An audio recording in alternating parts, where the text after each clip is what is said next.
अस्सलाम वालेकुम दोस्तों, लाइक सब्सक्राइब कर दिया करो यार। तन ने अच्छे शेर सुनाई तो तुम फिर लाइक सब्सक्राइब कर दे। हुनी मेरे सामने करो, लाइक सब्सक्राइब हुनी करो। एक कौन तन लमा शेर सुना जाना मत। चलो अस्सलामु अलैकुम।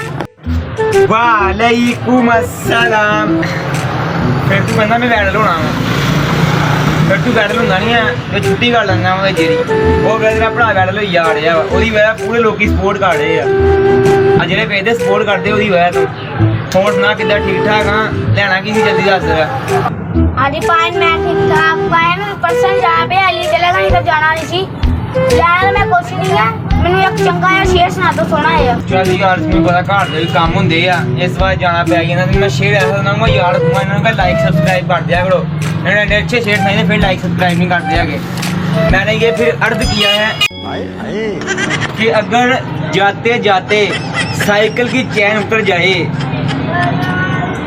कि अगर जाते जाते साइकिल की चैन उतर जाए तो खुद ही चला लिया करो। हाय हाय कितना बढ़िया शेर सुनाया है। हाय हाय